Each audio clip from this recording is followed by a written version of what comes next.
Hello class. Welcome back बच्चों। लो प्यारे बच्चों, स्टार्ट करते हैं नया लेक्चर। हम स्टार्ट कर रहे हैं ट्रायल बैलेंस चैप्टर। आज और अभी खत्म करेंगे। पहले सब सामने देखेंगे, बिल्कुल सामने। बेटा, ट्रायल बैलेंस का क्वेश्चन देने का ना टीचर के पास दो तरीके हैं। प्लीज सब सामने देखेंगे। और अगर मेरे पास किसी को चुप कराना पड़ा तो बाबू बहुत तरीके से चुप होएगा वो बच्चा, महीने भर नहीं बोलेगा। बेटा, एक तरीका टीचर के पास यह है कि पहले जर्नल एंट्री कराओ, फिर लेक्चर। बेटा, चल सब सामने देखेंगे। बेटा, टीचर ने क्या करा, चार जर्नल एंट्री दी। जितने भी यूनिक अकाउंट इन्वॉल्व हुए आपसे कहा लेक्चर बना दो, और उन्हीं लेक्चर के बैलेंसेस से आपको कहा prepare the trial balance too. एक तो रास्ता ये है क्वेश्चन का।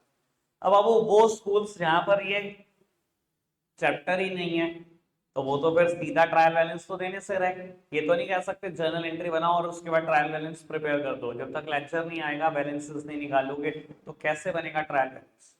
बाबू, ऐसे केसेस में क्या होता है, टीचर आपको खुद ही लेक्चर के, डिफरेंट लेक्चर के बैलेंसेस कैलकुलेट करके दे देते हैं, और आपको कहा जाता है कि ट्रायल बैलेंस बनाओ इन लेक्चर के बैलेंसेस।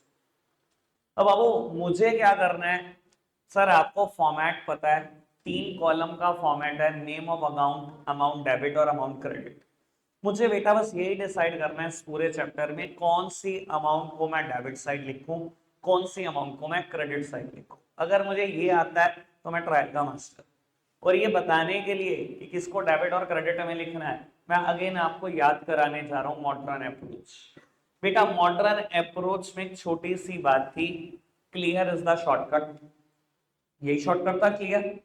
कैपिटल, लाइबिलिटी और रेवेन्यू पे एक जैसे रूल लगते थे।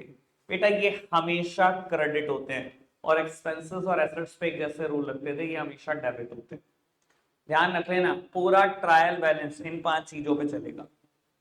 कैपिटल, लाइबिलिटी और रेवेन्यू मतलब इनकम्स हमेशा क्रेडिट साइड दिखाते जो ट्रायल में, और एक्सपेंसेस और एसेट्स को हमेशा डेबिट साइड दिखाते जो। एक और बात, अगर कभी प्रॉब्लम में फंसो, मतलब कोई आइटम ऐसी आ गई जो ध्यान ही नहीं आ रहा रेवेन्यू है या लाइबिलिटी है, कोई ऐसी कंफ्यूजन क्रिएट हो गई, तो बाबू अगर उससे भी बचना चाहते हो तो उससे भी बचने का तरीका क्या। मान लो कोई एक आइटम आ गई, मैं किसी का भी नाम ले देता हूँ, बैड डेट रिकवर्ड। अब मुझे समझ नहीं आ रहा भैया इनमें से पांचों में से क्या है वो। बाबू, जर्नल एंट्री में सोच लो क्या करते। जर्नल एंट्री में जिस साइड जाएगी वही ट्रायल बैलेंस में भी जाएगी। मान लो बेटा बैड डेट रिकवर्ड है, जर्नल एंट्री क्या करते हैं, बैड डेट की रिकवरी में पैसा आया, cash account debit to bad debt recovered. Journal entry में किस साइड गया, क्रेडिट साइड। ट्रायल बैलेंस में क्रेडिट साइड जाए। तो इतनी इंपॉर्टेंस है जर्नल एंट्री की। समझ में आ रही है बेटा बात। क्लियर, याद रखना। क्लियर, अगर किसी मुद्दे को सॉल्व ना कर पाया तो जर्नल एंट्री याद रखना। क्लियर है बात। अब आगे बढ़ जाए। बेटा, परचेज हमेशा एक्सपेंस है तो डेबिट होगा, सेल हमेशा रेवेन्यू है तो क्रेडिट होगा। अगर पेपर में परचेज रिटर्न का बैलेंस दिया हो तो परचेज अगर डेबिट है तो परचेज रिटर्न क्या है, क्रेडिट। अगर क्वेश्चन में सेल रिटर्न का भी बैलेंस दिया हो तो अगर सेल क्रेडिट है तो सेल रिटर्न क्या होगा, डेबिट। एक रिटर्न, एक नाम लिखा हुआ है रिटर्न आउटवर्ड। बेटा आराम से सामने देखते चलो, आज रुक नहीं सकता मैं, ना मैं किसी को चुप करा सकता। रिटर्न आउटवर्ड और रिटर्न इनवर्ड, ये वर्ड क्लियर है, बताया हुआ है। रिटर्न आउटवर्ड वो रिटर्न बिजनेस की जो बाहर गई। भाई कौन से रिटर्न बिजनेस में बाहर जाती है, कुछ बिजनेस के अंदर आया होगा तभी तो बाहर गया होगा। बिजनेस के अंदर आती है परचेजेस, तो बाबू रिटर्न आउटवर्ड क्या हुई, यानी कि परचेज रिटर्न। रिटर्न इनवर्ड वो रिटर्न जो बिजनेस के अंदर आई, बिजनेस के कुछ बाहर गया होगा तभी तो रिटर्न आई है, बिजनेस के बाहर जाती है सेल्स। तो बेटा यानी कि रिटर्न इनवर्ड क्या है, सेल्स रिटर्न। ये वर्ड बहुत बार आता है।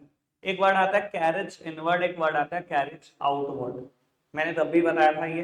वो दोनों वर्ड कैरेज है, कैरेज मतलब किराया भाड़ा।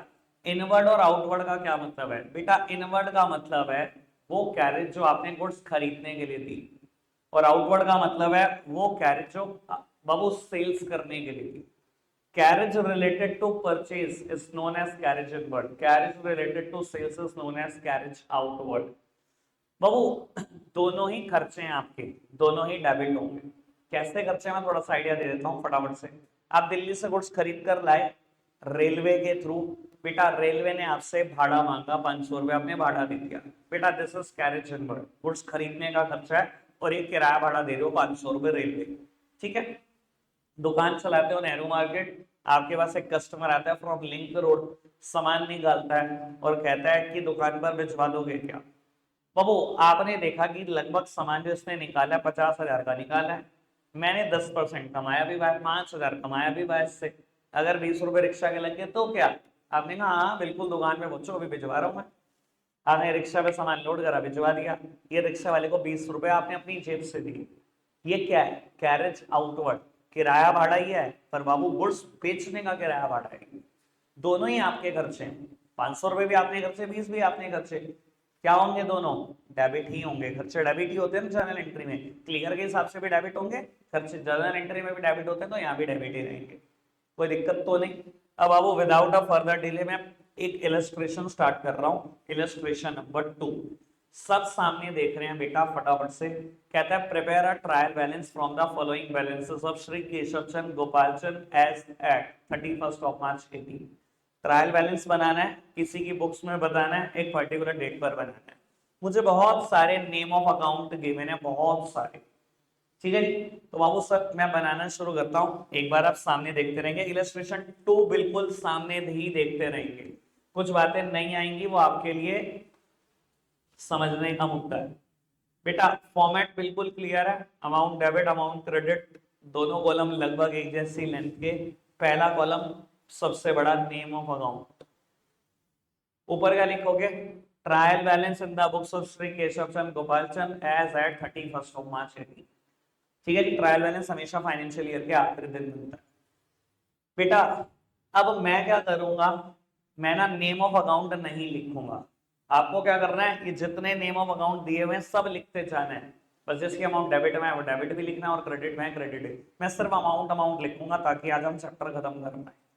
सर पहली आइटम मुझे गिवन है ओपनिंग स्टॉक, बेटा ओपनिंग स्टॉक, अच्छा एक बात बताओ, अगर जर्नल एंट्री में होता तो क्या करते, मैं बेटा स्टॉक होता है ना साल के पहले दिन स्टॉक, मैं किस नाम से रिकॉर्ड करता था, परचेज के नाम से रिकॉर्ड करता था, तो जो ट्रीटमेंट परचेज का करते हो वही ओपनिंग स्टॉक का होगा, ठीक है। परचेज क्या होती है, डेबिट, ओपनिंग स्टॉक का क्या होगा, डेबिट।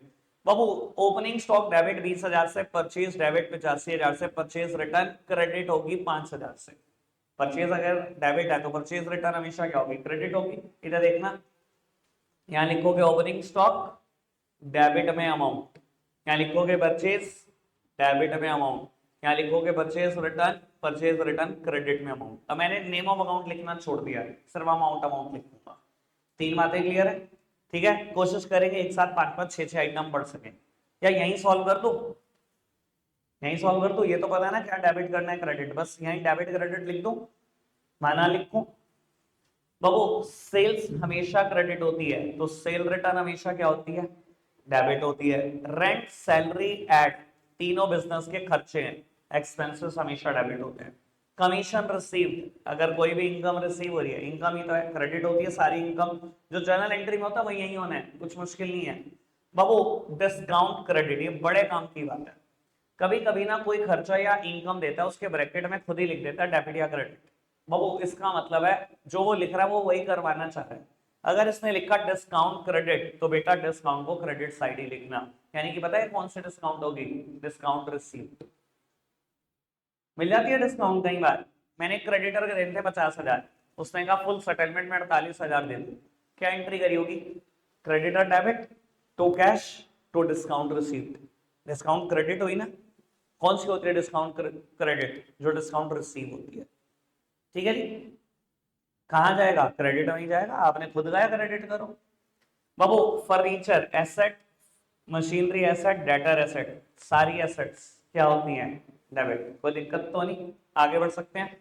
बाबू लाइबिलिटी है क्रेडिटर, क्रेडिट होगी। बीआर और बीपी का इंट्रोडक्शन मैंने दिया हुआ है, किसने नहीं पढ़ा हुआ मुझसे बस ये बताओ, जिसने नहीं पढ़ा हुआ तो बताओ, बीआर और बीपी के बारे में सब जानते हैं, सुजल नहीं जानता, और सब जानते हैं, शुभ नहीं जानता, बाकी सब जानते हैं, चलो 2 मिनट के, अच्छा तू तो वैसे बात मैं गिनता ही नहीं हूं तुझे, आता क्या तुझे? अगर तू आज बता दे तेरे कोर्स में कितने चैप्टर हैं आप 80 में, तो मैं तब मान जाऊं। और मान ले 15 उसमें तो 10 के नाम बता दे तो मान जाऊं तुझे। हाँ जी बेटा, बीआर एक एसेट है, हमेशा डेबिट होगी। बीपी एक लाइबिलिटी है, हमेशा क्रेडिट होगी। अभी 10 मिनट दे दो मेरे को, मैं दोबारा बता दूं क्या है, जिनको नहीं पता। फिलहाल बता रहा हूँ, बीआर एक एसेट है, डेबिट होगी। बीपी एक लाइबिलिटी है, क्रेडिट होगी। Cash in hand always asset, debit. Bank overdraft liability है, क्रेडिट होगा। सोचने वाला मुद्दा, इंटरेस्ट ऑन ओवरड्राफ्ट, तो वो बैंक ओडी लोन है। बताया हुआ है ना बैंक ओवरड्राफ्ट क्या होता है। मेरे अकाउंट में 50,000 पड़े हुए हैं, 1 लाख रुपए निकालने की परमिशन मिल जाए, वही तो बैंक ओवरड्राफ्ट होता है। खाते में 50,000 है और निकाल पा रहा हूँ 1 लाख, 1.5 लाख, 2 लाख, इसे बोलते हैं बैंक ओवरड्राफ्टिंग, कि जितने पैसे खाते में उससे ज्यादा निकाल दिए। तो जब वो जितने भी ज्यादा निकाल दिए वो लोन ही तो है। 50 थे, 2 लाख निकाल लिए, तो 1.5 लाख का लोन ही तो छुट गया। लोन क्या है? लाइबिलिटी है, क्रेडिट होगा।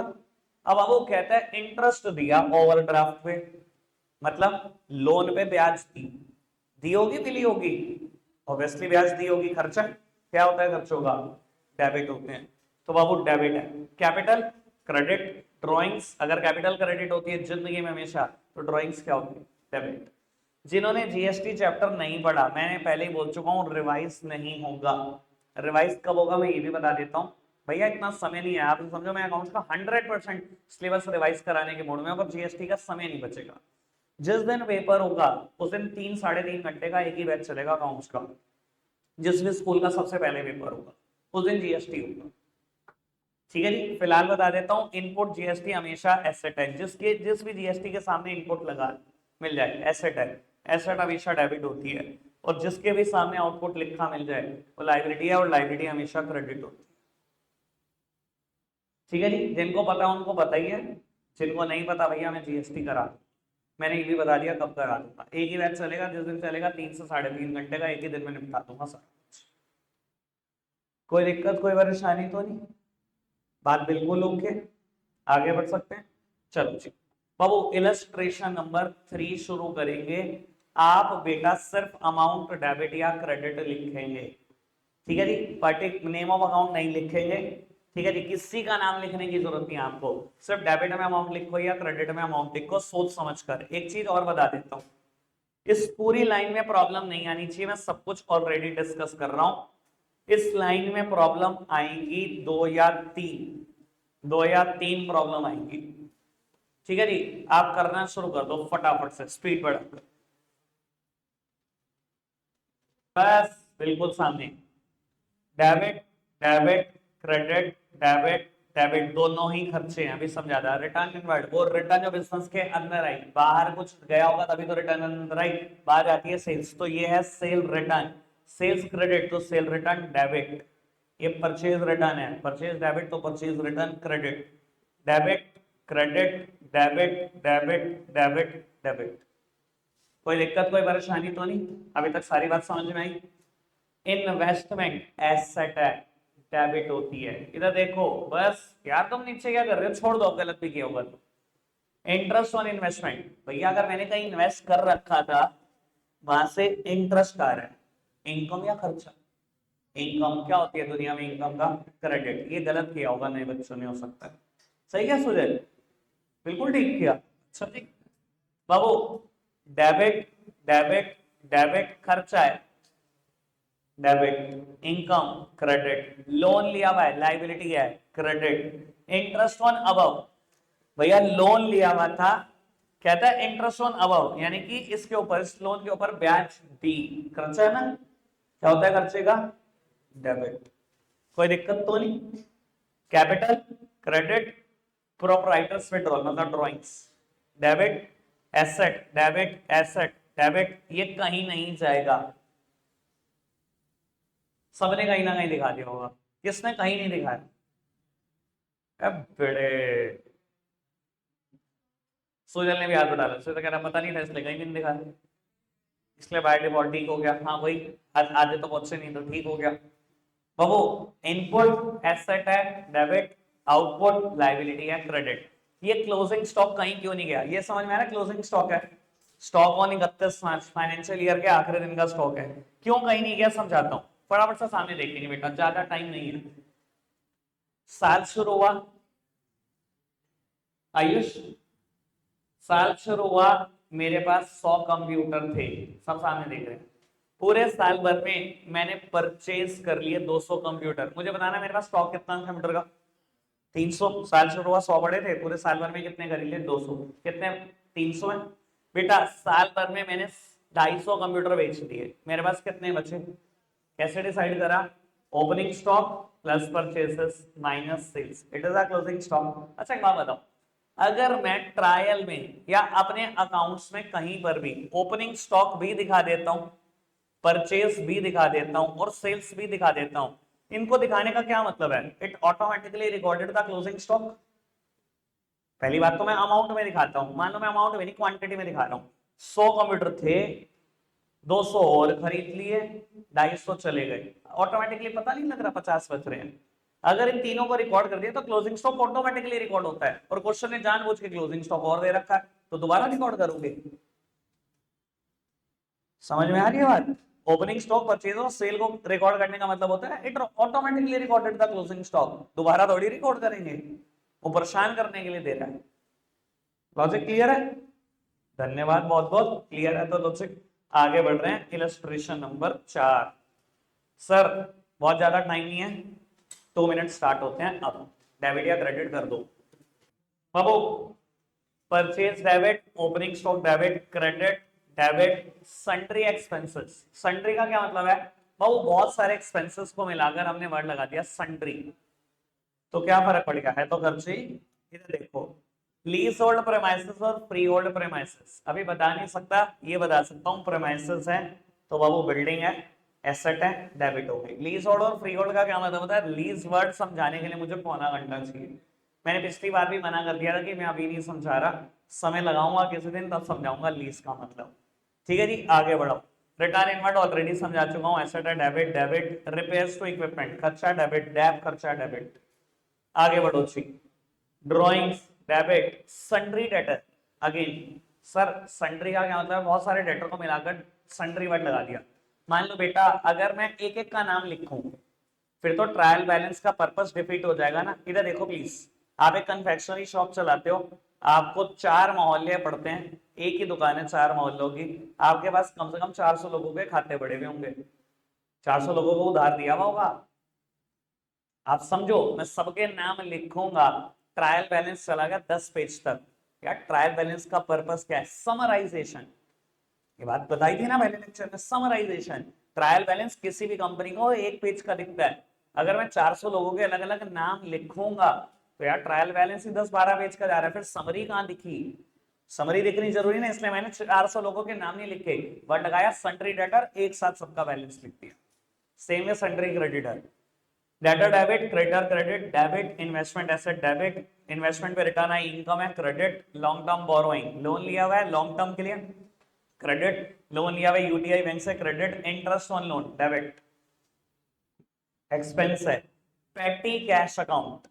जिन्होंने पैटी कैश बनाई हुई, कैश बुक बनाई हुई है, बहुत अच्छी बात, समझ में आता होगा। नहीं समझ में आता मैं थोड़ी सी बात बताता हूँ। मान लो बेटा मेरा एक बिजनेस है, मैंने क्या रखा हुआ है? एक छोटा सा अकाउंटेंट रखा हुआ है, और एक्चुअली में मेरे ऑफिस में ऐसे ही काम होता है। मेरे पास एक अकाउंटेंट है। अब मेरे को ना एक परेशानी आती थी शुरू में। एक गेस्ट आए मेरे यहाँ पर, मेरे बहुत अच्छे क्लाइंट है, मैंने उसको बोला जा यार फटाफट से ना 2 कोल्ड ड्रिंक लिया या जूस लिया या चिप्स का पैकेट लिया। अब वो क्या करता था? सबके सामने कहता था भैया। अब यार ये सिचुएशन ये समझ में आती थी मुझे, मैंने क्या करना शुरू कर दिया, हर महीने की 1 तारीख को ना उसको उठाकर 2-3 हजार रुपए दे देता हूँ। मैंने कहा सारा खर्चा रिफ्रेशमेंट का तू करेगा, 31 तारीख को आइए हिसाब कर, बता दिया मुझे क्या क्या क्या कहाँ कहाँ खर्चा हुआ। ठीक है जी, समझ में आई बात? अब आओ 31 मार्च को उसके पास 200 रुपए बचे, पैटी कैश, पैटी मतलब छोटा सा कैश बचा 200 रुपए, और मेन कैश मेरे पास होता है, वो मान लो वो बचा 31 मार्च को 80,000 रुपए। तो बाबू 80,000 200 रुपए बिजनेस के पास कैश है, चाहे पैटी कैश है चाहे मेन कैश है, दोनों ही एसेट है। क्या होता है एसेट का? डेबिट होता है। समझ में आ गया होगा शायद मतलब। बेटा बैलेंस सेट बैंक डेबिट, ये कहीं रिकॉर्ड नहीं करना, अभी समझाया था क्यों नहीं करना, क्लोजिंग स्टॉक है। ठीक है ना जी, आगे बढ़ो जी बाबू। ये क्वेश्चन इतना सही है, बहुत आसान है, कुछ ज्यादा इसमें डिस्कस करने लायक नहीं है। सामने देखो, इसे कर नहीं रहे। प्रीपेड एक एसेट है, डेबिट होती है। आउटस्टैंडिंग रेंट एक लायबिलिटी है, क्रेडिट होती है। दो मुद्दे डिस्कस कर लो। ये क्या, ड्यू फ्रॉम विनोद, विनोद से पैसे लेने हैं। ड्यू फ्रॉम विनोद, विनोद से पैसे लेने हैं। पैसे लेने मतलब डेटर है विनोद, डेटर का क्या होता है, डेबिट। ये क्या है, ड्यू टू मोहन, मोहन को पैसे देने हैं, मतलब वो क्रेडिटर है, क्रेडिट। बाकी कुछ है नहीं, प्रॉब्लम है, करना भी नहीं है इसलिए। इलस्ट्रेशन नंबर 6, एक सेकेंड।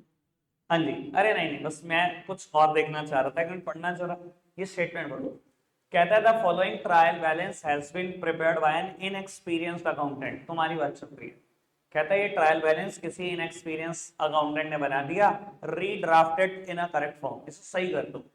बाबू इनएक्सपीरियंस से बनाया ना, तो डेबिट की चीजें क्रेडिट में कर दी होंगी और क्रेडिट की चीजें डेबिट में कर दी होंगी। वो ठीक करना है आपको, जबकि चाहे इनएक्सपीरियंस है, टोटल बिल्कुल मिला रखा है बंदे ने।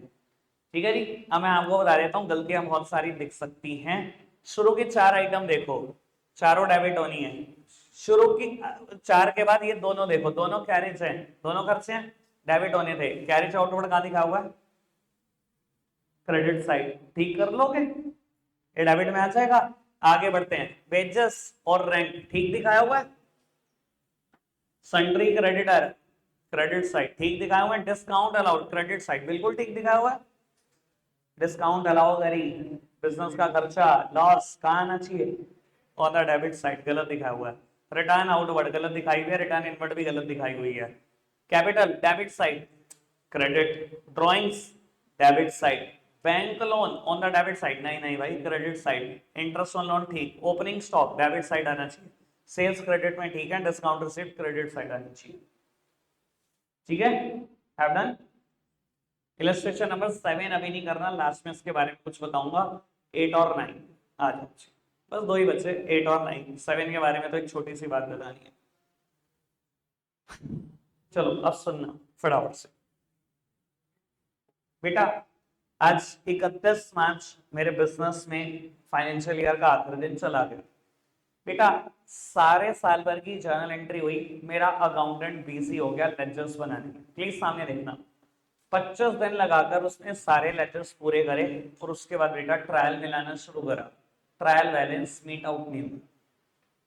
अब उस अकाउंटेंट के एंगल से परेशानी समझो। एक साल पूरा होता है तो सारे लेक्चर्स बनाना शुरू करता है, फिर ट्रायल पे आता है। पैरेलली अगले साल के जर्नल एंट्री भी कर रहा होता है। दोनों काम साथ साथ चल रहे हैं भाई। पिछले साल के लेक्चर्स बना रहा है और जो अगला साल शुरू हुआ उसकी जर्नल एंट्री भी रोज कर रहा है। बहुत परेशान है। इधर से ट्रायल बैलेंस नहीं मिल रहा पिछले साल का।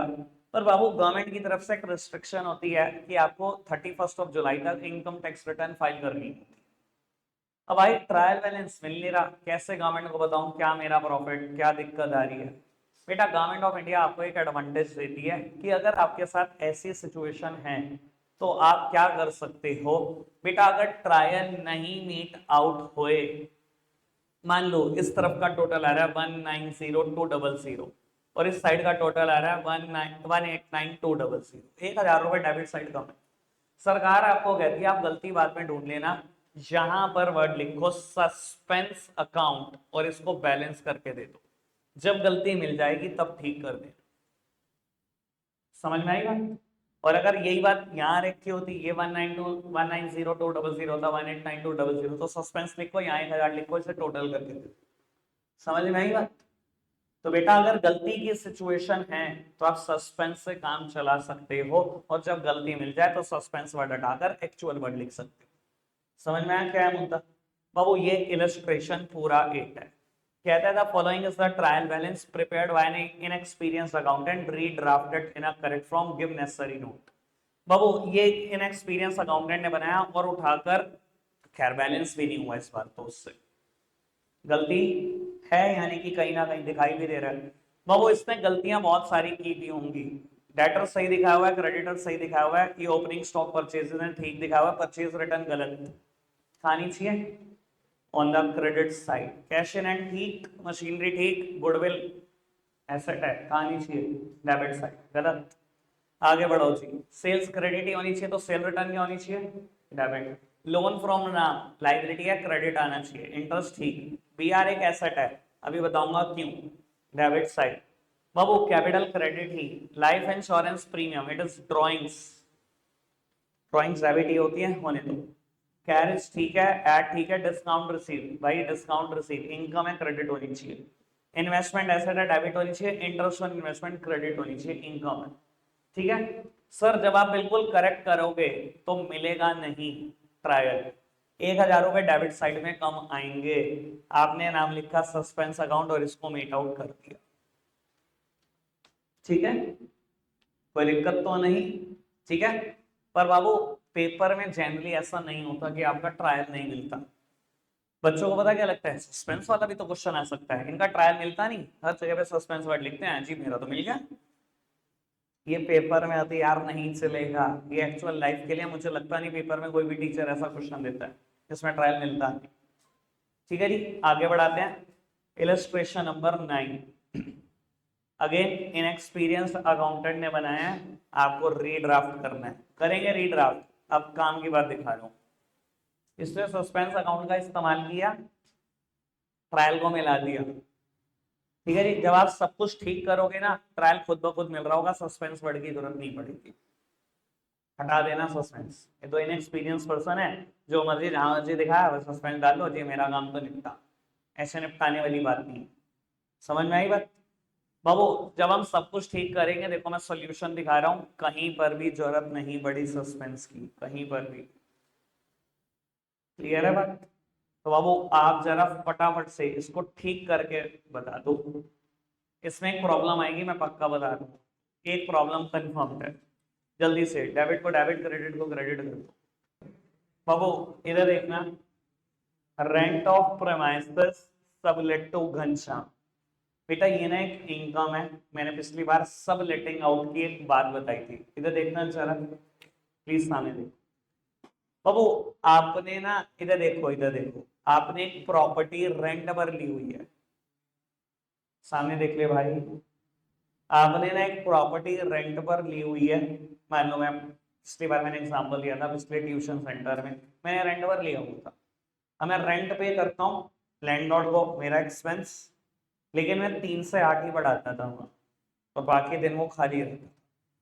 तो मैंने क्या किया, एक पर्सन मेरे पास आया, कहता जी मैं कहीं काम करता हूँ, नौकरी करता हूँ, मुझे ना रात को सोने के लिए कमरा चाहिए। मैंने कहा कोई दिक्कत नहीं, तो ये यूज कर ले, मैं तो पूरे 24 घंटे का ही रेंट दे रहा हूँ।